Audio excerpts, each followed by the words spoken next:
Champion for the 9th time. The greatest rider of all time in New Zealand road race history. Check him out. Andrew Stroud, of course, with us here last year. Unable to make the trip back to the Burt Munro, but I'm sure he'll be back in years to come. So a super summer of scintillating, sizzling road racing coming on your doorstep around New Zealand and in great road race tracks like Teretonga.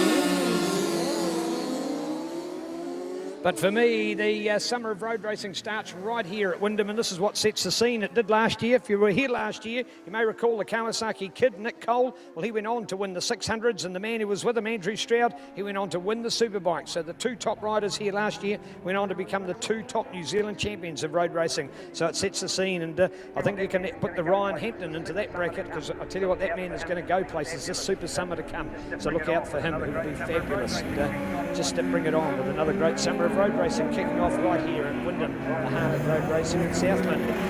Right, this of course is our Marshall Garages Pre-89. Yes, go Southland 96. He's winding it up again. Anthony Stevens on the Southern Suzuki GSXR 1988 model 750. Not the bigger 1000. I keep making that mistake every time I look at it. I think it's the 1000. Not a lot between them. Of course, the original big bikes were the 750s before the 1000s came of age. And a few people, when the 1000s came, they were the GS, and they weren't quite as raunchy as the GSXs have been. And then once the 1000 was made into a GSXX, well, the 750 was then forgotten about. But one of the original big-time production-based bikes. And this one that Anthony's got is beautiful. The bike up for sale, by the way. So if you love a thrill of road riding, road racing, there wouldn't be anything better than this one. Talk to Anthony at Southern Suzuki.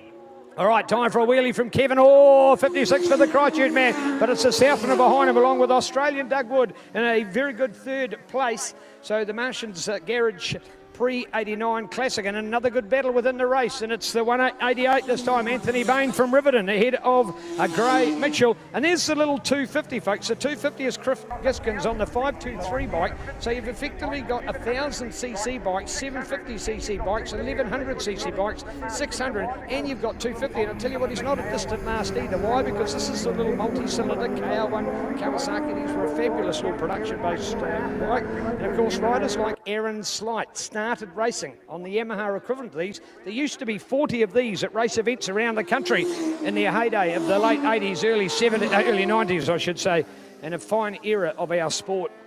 So they were a neat little bike, and they're still a great bike to this day. The fabulous Kawasaki, Suzuki, Yamaha, and Honda, they made them all. A little two-stroke, high-performing, production-based two-stroke multi-cylinder.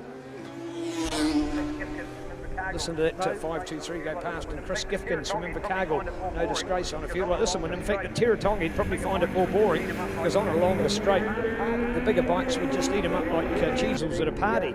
But here he is with an opportunity to be in amongst it, because that little nimble bike will be just weaving through the S's like a knitter through a loom. All right, 56, and there he goes, checkered flag, doing it all again. Well done, 56 to do it, 96 to get there, 113.